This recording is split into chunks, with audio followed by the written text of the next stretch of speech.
saying that I'm a Captain America fan is a bit of an understatement. But with the shield here on my wall, the costume that I've made, or even just the iPod case that I've got, I'm kind of a big fan.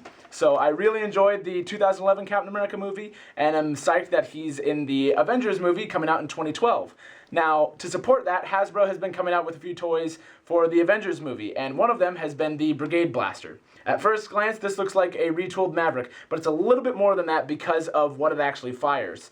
Instead of firing Nerf darts, it fires these plastic dart things. They have a hard rubber head and are hollow on the inside. It's a little bit of a cheaper plastic. It's a little bit squishy, but you know, it holds up in general. Now, this blaster is designed to specifically fire these. It will not fire your whistler tips like I have one loaded here. It's too big, and the barrel does not rotate around with it. So, unless you're thinking of modifying this to fire whistler tip or other Nerf darts, you're not going to be able to do that stock out of the box.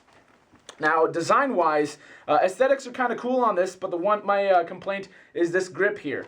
It's a little too tiny for big hands like mine.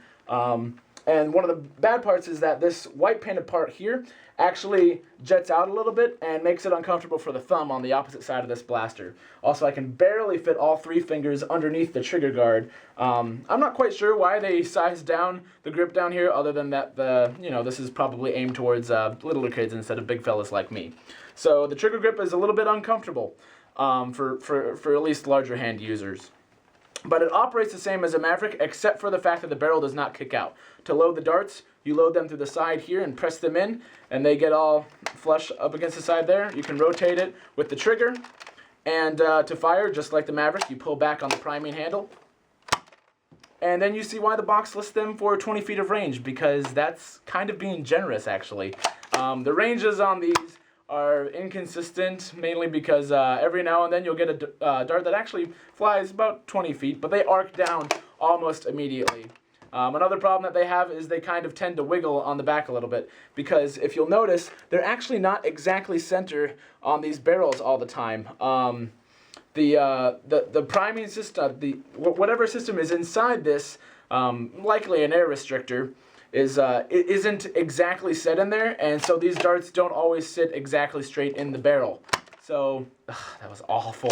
It's kind of a poor design, and so the 20-foot range is actually pretty accurate, and it's pretty dismal. Now, I'm not sure what you could do in the school of modifications for this, but really, to modify this to fire Nerf darts, or to have better ranges in general, is probably going to be a little bit more work than it's worth. I mean, it's a neat looking blaster, but it's uncomfortable for me to hold, so at least for me, that's not quite an option. I'd probably be better off just repainting a Maverick in Captain America colors and going with it from there. So unless you're looking to shell out $16 for a blaster that gets 20 feet of range with these plastic dart things, then you probably can skip over the Barricade Blaster. Oh, the Barricade. No, that's a Brigade Blaster for this one. That's all I've got. We'll see you, America, and any other countries.